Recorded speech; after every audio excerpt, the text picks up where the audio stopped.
We have the Atlanta Falcons taking on the San Francisco 49ers. This year, Week 7, 2025 prediction and preview video. Let's get straight into it with the away team here, the Atlanta Falcons. They're currently 3-2 entering this matchup, and they're coming off an amazing win last week over the Buffalo Bills. They won this matchup 24-14, and Bijan Robinson continues to be one of the best players in the NFL. He had 19 carries for 170 rushing yards. That's 9 yards a carry and 1 rushing touchdown. And one of those plays went for 81 yards straight to the house. When you face a team like the 49ers, there is no Fred Warner. He hurt his ankle last week. He's out for the rest of the season. He's one of the best middle linebackers in football. There is no Nick Bosa. He tore his ACL a few weeks ago against the Arizona Cardinals. Those are two of the best defensive players on this roster. But they're both in the front 7. So now they're depending on backups as a pass rusher and the same as a linebacker in coverage. You can take advantage of that if you are the Atlanta Falcons. Now you have to be careful here. Robert Saleh is a great defensive coordinator. He's still going to try to go out there and find ways to stop the run and put a lot of pressure on Michael Penix Jr. But don't get away from your game plan here if you are Coach Robinson. And I love what he did in Week 1, even though the Falcons lost that matchup against the Tampa Bay Buccaneers. They could not run the football. The Buccaneers stopped the run over and over again, but they still found ways to get Bijan Robinson involved as a receiver. They put him inside the slot. They gave him quick screens out of the backfield. One of those plays went for 50 yards straight to the house. And every single game this season, even in their losses, even in that tough loss against the Carolina Panthers, Bijan Robinson has had some great moments this year. So you continue to feed your best player on the offensive end and Bijan Robinson. Give him a lot of carries. It's the reason why the Atlanta Falcons are first in rushing offense. And then you have Tyler Algier. Don't sleep on him. You go back a few years ago, right before they drafted Bijan Robinson, he had over 1,000 yards rushing. He's a very good power back. He had a rushing touchdown last week that basically set everything off for the Atlanta Falcons. He ran over a defender right in the red zone area. Be physical up front with the San Francisco 49ers. Now, the pistol offense, I've said a lot of negative things about this formation in the past. But the one benefit to this pistol offense, when they set you up, it gives Bijan Robinson more space and more opportunity out of the backfield to choose what gap he wants to run through. And when there being no Fred Warner, the pistol formation and rushing situations should definitely work out in this matchup against the 49ers. And then you have Michael Penix Jr. Let's not act like he hasn't been a good player this season for the Atlanta Falcons. In Week 1, he was their most consistent offensive player alongside Bijan Robinson. Had an explosive Week 2. Made some very good plays against the Minnesota Vikings. You go back a couple of weeks ago against the Washington Commanders. He was making big-time throw after big-time throw. He has the highest QBR rating in the fourth quarter for a reason. You get that football out to Kyle Pitts in space, who has been a very good tight end this season. And you have Drake London. And I love the way that they've been using Drake London this season. You go back to last week. Everyone's focusing on Bijan Robinson. Drake London had 10 catches for 158 receiving yards and 1 receiving touchdown. You would think someone with that big frame that has the size that he has, he'll just be primarily an outside wide receiver. He can play inside the slot. And when he's in the slot, he's been a top 5 wide receiver in that position up to this point in the season. Feed him inside the slot and take advantage of those one-on-one opportunities. And use a lot of quick game in this matchup against the 49ers because they still have Bryce Huff on this defensive line who can put a lot of pressure on the opposing quarterback. And the one thing here with the Atlanta Falcons to look out for, Jake Matthews went down with an injury in last week's game. He's questionable for this matchup. This is already an offensive line that's playing without Caleb McGarry, who went down this offseason with a leg injury. But this is still a very good offensive line that the Atlanta Falcons have. I still believe that they have a lot of talent up front. If Jake Matthews is able to play, they'll hold up long enough for Michael Penix Jr. Darnell Mooney has not been able to play over the last couple of weeks. He's dealing with a hamstring injury. He's questionable for this matchup. If he's not able to play, that will suck, but you'll still be okay because you have Bijan Robinson coming out of the backfield, who you could put inside the slot position. And you can get 4 to 5 yards in the receiving game with him. You have Tyler Algier you can run the football with in tight situations, and the same with Drake London at the receiving position and Kyle Pitts. So even though they're banged up right now on the perimeter at the receiving position, they still have a lot of players that can go out there and give you good production. But don't rush your offense here.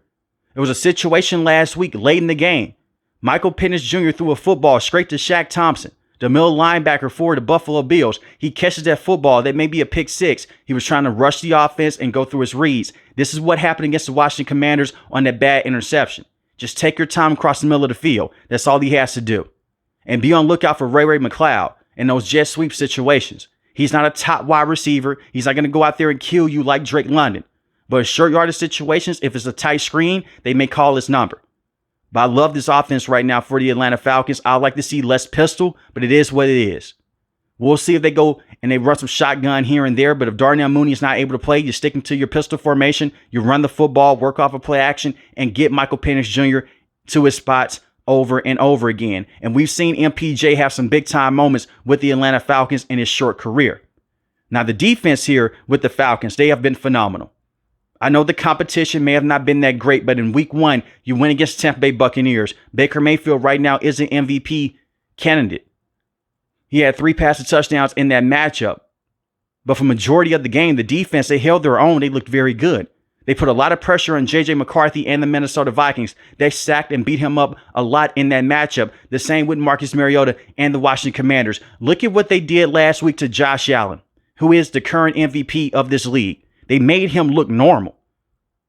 He had 2 interceptions in this matchup for only 180 passing yards. It's the reason why this defense right now, the Atlanta Falcons, is highly ranked in the NFL. They're first in total defense. They're first in passing defense. Now, it depends on who the quarterback is going to be. If it's Brock Purdy, you have to be careful here. He's questionable for this matchup. The last time that we saw him play, he was dealing with a turf toe injury against the Jacksonville Jaguars. He had 2 interceptions in that matchup and a fumble. They put a lot of pressure on him over and over again. And this is not a good offensive line with the 49ers. But he can move around. Mac Jones, he's more so prototypical. He'll get the football out quick.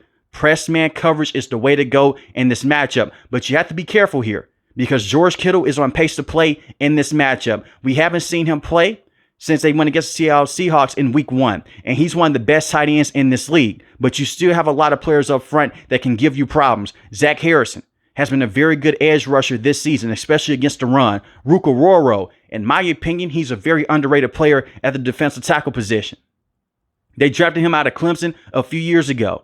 He's been that Grady Jarrett type of player in terms of going out there, stopping the run, and pushing the pocket to open up space for other pass rushers. And for the first time in a very long time, we've seen the Atlanta Falcons be able to go out there and put a lot of pressure on the opposing quarterback.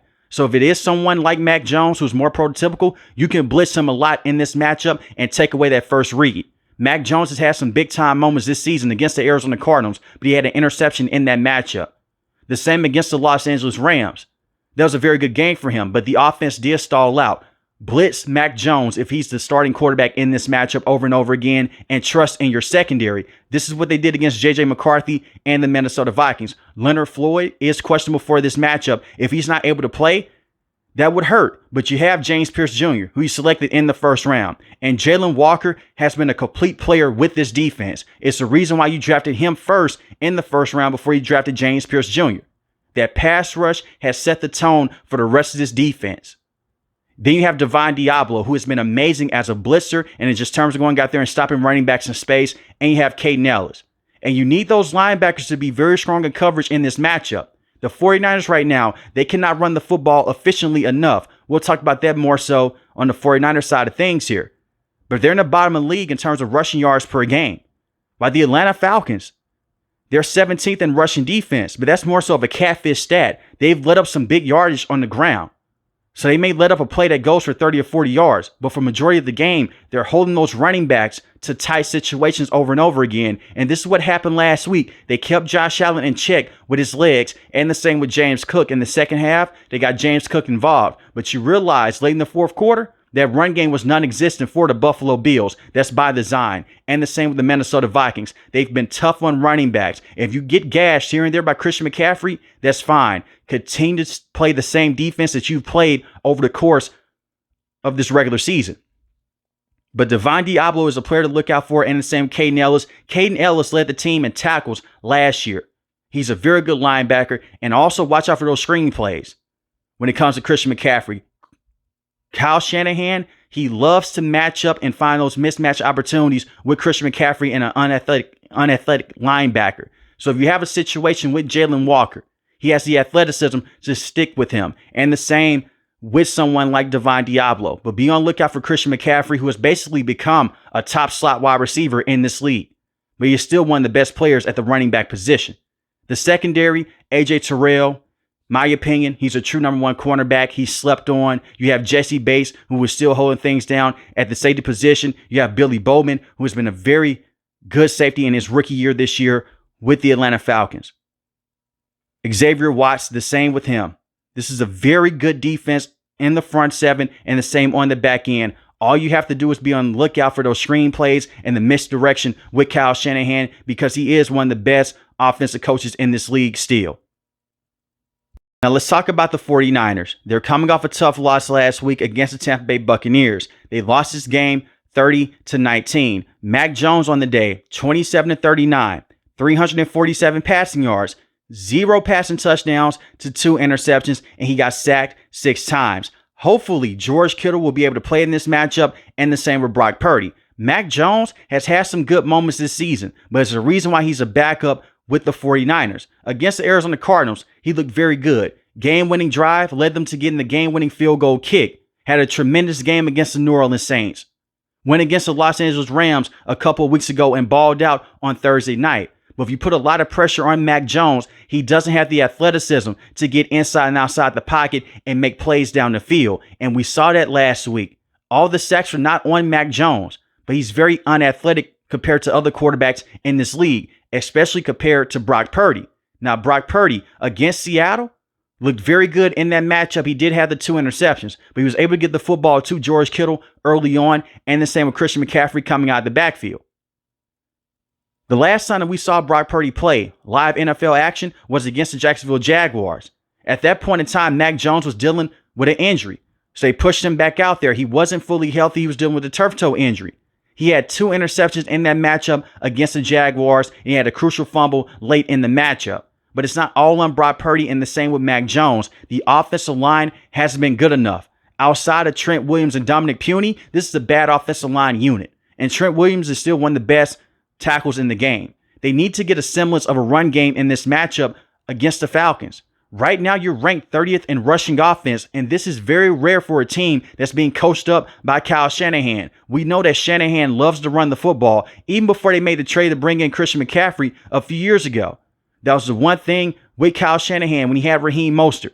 Let's go out there and run this football and give that quarterback that protection that he needs on the front end and to work off a play action. If you can't run the football in this matchup, you're going to be dinking and dunking your way down the field to substitute that for a run game. But the problem is, against the Atlanta Falcons, Coach Brick, the defensive coordinator, he will treat you like you can't run the football. Against the Minnesota Vikings, he put an extra defender on the field in terms of being in the secondary, and the same last week against Josh Allen and the Buffalo Bills, and he will blitz those players off the edge. So if you see another safety, you may think, hey, we can run the football down their throat. If you can't get past their defensive line and those linebackers in space, you're going to be in for trouble, because that extra safety or that extra cornerback on the field, he may not be in coverage the entire time. He may be seen as a lurker.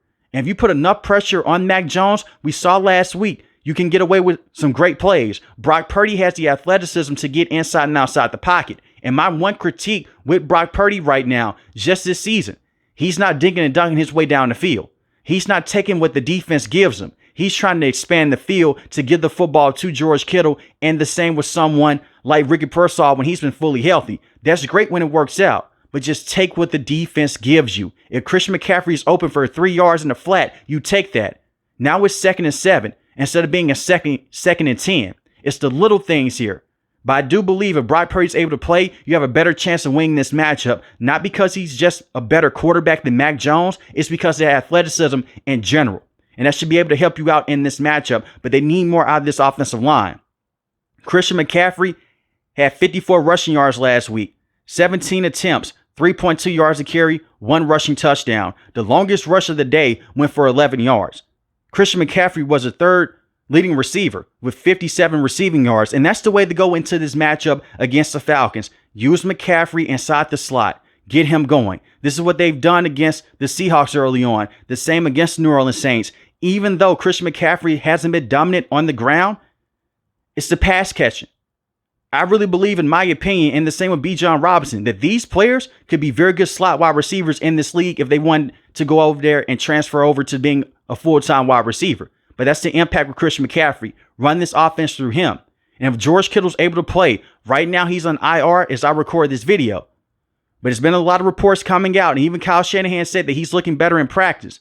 If you can activate him off IR, you put him at the tight end position, it should help out the run game.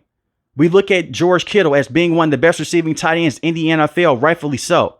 But they're averaging more rushing yards in the game when he's in the matchup because he is one of the best blocking tight ends in the league. He can seal that edge, and that extra space can give Christian McCaffrey just more room to run with. And Christian McCaffrey in the open field, he is still a very fast player. Don't sleep on that speed. But take what the defense gives you in this matchup, whether it is Brock Purdy or Mac Jones. And Brock Purdy can also open up the run game because of the fact that he can wear down your defense with his skills inside and outside the pocket. But Kendrick Bourne last week, once again, was the top leading receiver with the 49ers. 5 catches, 142 receiving yards. If Ricky Pearsall is able to play in this matchup, you still feed Kendrick Bourne. Kendrick Bourne has looked very good in this system, and the same with Jawan Jennings, who is also questionable. If you get some of those guys back, you still feed Kendrick Bourne in this matchup. He's been Mr. Consistent, even going back in the past before he left to go to the New England Patriots. He's a definition of a rack monster. Run after the catch. That's why his yards after the catch in every single situation this season with the 49ers has been wonderful. And don't sleep on Jake, the backup tight end of the 49ers. They may run out a situation to where if George Kittle is able to play, it's a 2 tight end set. But the injuries on the offensive end, they concern me. But the injuries on the defensive end, they concern me even more. Like I mentioned, there is no Nick Bosa. There is no Fred Warner. So now you're depending on Bryce Huff to get to the quarterback on a consistent basis, and the same with Mikael Williams. Mikael Williams is a very good rushing defender. In terms of putting pressure against the opposing quarterback, it's not there just yet. But it's the reason why the 49ers drafted rushing defense in this NFL draft. They went heavy on defensive tackles and defensive ends. You look at what Alfred Collins was able to do a few weeks ago against Kyron Williams. He punched out the football. You have to contain Bijan Robinson. I don't think that this defense will be able to go out there and just stop Bijan Robinson. But if you can contain him and you can sit on top of those routes of the wide receivers, you implement a similar game plan that the Carolina Panthers had against the Atlanta Falcons, you could possibly stay in this game and keep this game close. But that's the name of the game here. Contain Bijan Robinson and put that pressure on Michael Penix Jr. and take away Drake London inside the slot position. And it's hard as hell to guard a slot receiver in this league. You don't press up on slot receivers, so you're giving them more yards to work with. And when you have someone like Drake London, he's so big and physical. But if you can bring him down as soon as he catches the football, that would be great. So your tackling in space has to be phenomenal against Drake London, and the same with Bijan. And you have to watch out for Kyle Pitts, especially inside the red zone situations here. Because if you don't, he can leak out on a linebacker. He can leak out on a safety, and that can go for 6 points immediately. And we saw that happen last year in those last 3 games with MPJ being the starting quarterback. He hasn't lived up to that hype of being a top receiving tight end in the NFL, but he's still a very good athletic player to have at that position, and you have to take account for his speed. But you have D. Winters. You have Tatum. Now at the middle linebacker position, they have to step up. Renardo Green is questionable for this matchup, but you still have Lenore at the cornerback position, and the same with Upton Stout, who I'm a huge fan of. Jordan Elliott and Alfred Collins, they have to go out there and make sure that you contain Bijan Robinson in space. And the one thing that I'm starting to notice in this pistol formation with the Falcons, they push those defensive ends to the outside. So it forces the defensive tackle to go up vertically.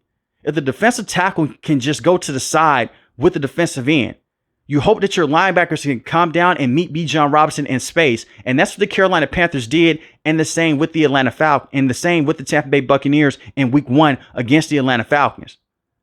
So if you can just have your defensive tackles just go to the outside with your defensive end, that little space right there, you're depending on your linebacker to just come in and make that tackle.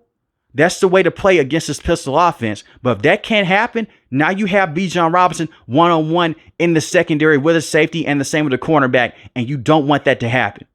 But Robert Saleh is one of the best defensive minds against the run. It should be a fun matchup.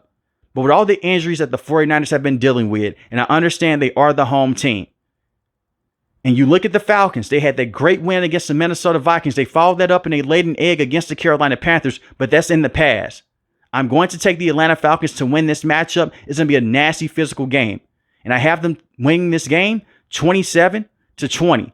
But let me know in the comment section below, who are you taking to win this matchup? The 49ers or the Atlanta Falcons? If you're new to the channel, hit the subscribe button. If you like the video, hit the like button. Most importantly, I want each and every last one of you guys to stay safe, stay positive. Thanks for the video, guys. God bless.